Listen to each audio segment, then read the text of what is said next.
अस्सलाम वालेकुम dear students, उम्मीद है आप सब खैरियत से होंगे। हमारा आज का जो लेक्चर है application of PPC, Pakistan penal code कहाँ कहाँ पर एप्लीकेबल है, इससे रिगार्डिंग आज का हमारा लेक्चर है।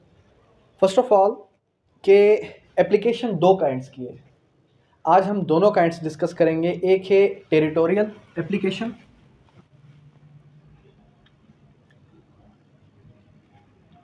और एक है extra territorial application.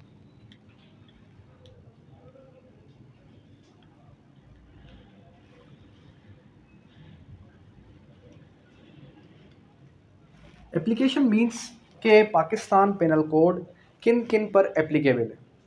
First of all अगर हम टेरिटोरियल एप्लीकेशन की बात करें तो टेरिटोरियल एप्लीकेशन मीन्स के who ever in present in Pakistan,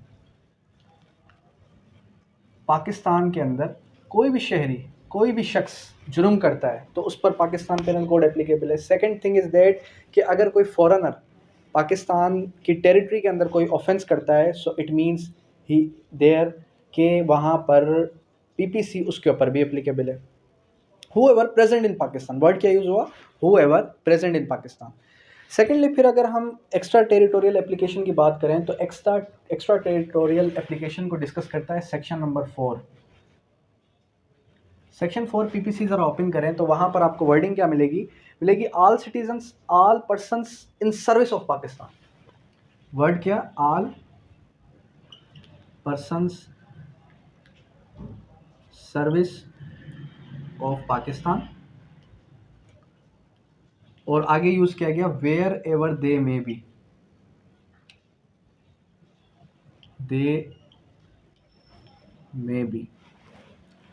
मतलब कि सिटीजन्स ऑफ पाकिस्तान के ऊपर तो पीपीसी एप्लीकेबल है ही है, लेकिन सेकंड थिंग कि अगर कोई शख्स इन सर्विस ऑफ पाकिस्तान है, मिसाल के तौर पे लास्ट टाइम एक क्वेश्चन आया कि मिस्टर ए है और mister A citizen of UK है और इन सर्विस ऑफ पाकिस्तान है और ये जाता है कहाँ पर, ये जाता है दुबई में और दुबई में एक ऑफेंस कमिट कर देता है, तो क्या इस पर पीपीसी एप्लीकेबल है या नहीं? डेफिनेटली इसके ऊपर भी पीपीसी एप्लीकेबल है, because he is also in service of Pakistan. Word क्या यूज़ है, इन सर्विस ऑफ पाकिस्तान। और यहाँ पर इसके ऊपर कौन सी क्रिमिनल कोर्ट लगेगी? पाकिस्तान के अंदर कोई भी क्रिमिनल को किसी भी क्रिमिनल कोर्ट में इसका मुकदमा चलाया जा सकता है, लेकिन शर्त ये है कि सीआरपीसी ने हमें ये बताया कि उसका डिप्लोमेटिक एजेंट जो है रिपोर्ट करेगा उस केस को। कौन रिपोर्ट करेगा? Sorry, political agent.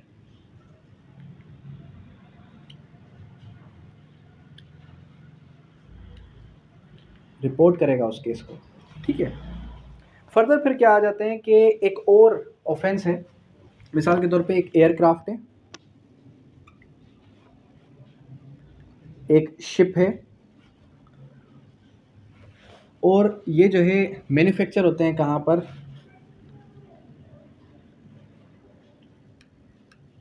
इन पाकिस्तान। तो इसके लिए भी क्या पीपीसी एप्लीकेबल है या नहीं? तो फर्दर यहाँ पर भी वर्ड यूज़ किया गया कि wherever it may be, wherever it may be. मिसाल के तौर पे कोई एयरक्राफ्ट, कोई भी शिप जो कि रजिस्टर्ड इन पाकिस्तान हो, जो क्या हो, रजिस्टर्ड इन पाकिस्तान हो, और wherever it may be, जहाँ कहीं भी होगी वो शिप, वो एयरक्राफ्ट, तो उस पर भी पाकिस्तान पेनल कोड एप्लीकेबल होगा। फिर फर्दर आप आ जाएं कि क्या डायरेक्ट पीपीसी एप्लीकेबल हो जाएगा? क्या इट इज़ पॉसिबल टू से कि पीपीसी एप्लीकेबल हुआ तो डायरेक्टली उसका ऑफेंस उसके ऊपर पीपीसी का कोई भी ऑफेंस जो है अलेज हो जाएगा? Depending upon the circumstances. मिसाल के तौर पे हमारे पास दुबई एयरलाइन है या हमारे पास पीआईए जो पाकिस्तान इंटरनेशनल सर्विसेज है, तो पीआईए के अंदर एक ऑफेंस होता है और वो पीआईए मौजूद होती है कहाँ पर? दुबई के अंदर। अब डिपेंड ये करता है कि दुबई का लॉ क्या कहता है। आया कि दुबई के लॉ के अंदर ऐसी कोई प्रोविज़न मौजूद है कि जो पाकिस्तान के अंदर मौजूद है? अगर ऐसा नहीं है, अगर उसमें ऐसा लिखा है कि अगर वहाँ पर उनकी प्रेजेंस में उनकी टेरिटरी के अंदर कोई भी जुर्म करेगा तो उसका ऑफेंस, उसके जुर्म को चलाया जाएगा as per Dubai penal code, जो भी उधर का पीनल कोड होगा। कहने का मकसद फिर वहाँ पर क्या अराइज़ हो जाएगा, वहाँ पर अराइज़ हो जाएगा कॉन्फ्लिक्ट ऑफ लॉ। वहाँ पर फिर प्राइवेट इंटरनेशनल लॉ का काम होगा। कॉन्फ्लिक्ट ऑफ लॉ जब वहाँ पर क्रिएट हुआ, सो फिर हम देखेंगे उस कंट्री के लॉ को। फिर क्या होगा, फिर जो है international law, private international law decide करेगा कि उसका ऑफेंस कहाँ पे मूव ऑन करना चाहिए। इसी तरीके से बात कर लेते हैं डिप्लोमेटिक एजेंट्स की।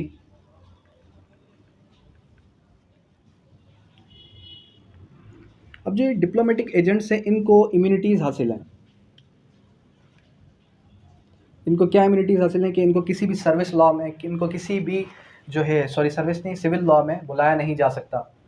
अब क्या इनको ये भी जो है इम्यूनिटी हासिल है कि किसी भी ऑफेंस के अंदर उसको नहीं बुलाया जाएगा। देखें, शर्त ये है कि किसी पर्टिकुलर सिविल लॉ में अगर कोई भी किसी किस्म का प्राइवेट ऑफेंस कमिट होगा तो वहाँ पर इनकी ये इम्यूनिटी, उनको ये इम्यूनिटी हरगिज़ हासिल नहीं है। अंडरस्टैंड, उनको ये इम्यूनिटी हरगिज़ हासिल नहीं है कि प्राइवेट ऑफेंस के अंदर उनको ना बुलाया जाए, प्राइवेट ऑफेंस के अंदर उनको जो है कोर्ट बाउंड ना करे। इसी तरीके से जैसे आपने सेक्शन 54 पाकिस्तान पेनल कोड पढ़ा, तो प्रेसिडेंट ऑफ पाकिस्तान के पास पार्डन करने का हरगिज़ इख्तियार नहीं है in private offences. It means के पीपीसी कहीं स्ट्रिक्टली बता देता है कि किस किस के पास क्या क्या पावर्स हैं और कौन वो पावर कब कब एक्सरसाइज कर सकता है। अंडरस्टैंड। तो कहने का मकसद सिंपल इतना हुआ कि डिफरेंशिएट जब हमने ड्रॉ किया पाकिस्तान पेनल कोड का कि टेरिटोरियल और एक्स्ट्रा टेरिटोरियल एप्लीकेशन क्या बताती है, क्या डिफ़ाइन करती है हमें, उसने हमें सिंपली इतना डिफ़ाइन किया कि देखें, टेरिटोरियल एप्लीकेशन मींस के पाकिस्तान के अंदर कोई भी शहरी, first of all citizen of Pakistan हो या फॉर सपोज़ के फॉरेनर ही क्यों ना हो, लेकिन इन टेरिटरी ऑफ पाकिस्तान अगर वो कोई भी ऑफेंस कमिट करेगा तो उसका trial as per CrPC and उसको जो सेक्शंस अलेज्ड होंगे वो एज़ पर पीपीसी होंगे। एक्स्ट्रा टेरिटोरियल एप्लीकेशन ने हमें एक नई बात की। जो स्टूडेंट्स फर्स्ट टाइम पीपीसी पढ़ रहे हैं तो उनके सामने एक नई चीज़ आई होगी कि कोई भी शख्स सर्विसेज ऑफ पाकिस्तान है, चाहे तो वो जो है यूके का सिटीज़न हो और वो मूव ऑन कर रहा है दुबई में, लेकिन इन सर्विस ऑफ पाकिस्तान है, डेट मीन्स के उसके ऊपर भी पीपीसी एप्लीकेबल होगा। क्लियर है ये चीज़। फिर फर्दर एयरक्राफ्ट या शिप की बात की गई कि अगर वो कोई भी शिप, कोई भी एयरक्राफ्ट, कोई भी पानी का जहाज़ अगर वो रजिस्टर्ड है अंडर पाकिस्तान, ठीक है, तो पाकिस्तान के अंदर अगर वो रजिस्टर्ड है तो और उसके अंदर कोई ऑफेंस हो जाता है, चाहे वो दुनिया के किसी भी कोने में हो, तो उस पर भी पीपीसी एप्लीकेबल है। वो बात अलग है, फिर बाद में हम डिसाइड करेंगे कि आया कि वो जिस टेरिटरी में था उसका लॉ क्या बताता है। वो तो फिर प्राइवेट इंटरनेशनल लॉ की तरफ हम मूव ऑन कर जाएंगे। ठीक है, तो होप सो आपको ये territorial application and extra territorial application समझ में आ गई होगी, क्लियर हो गई होगी। अब यहाँ तक कोई क्यूरी, कोई भी क्वेश्चन है तो आप कर सकते हैं। Thank you, that's all.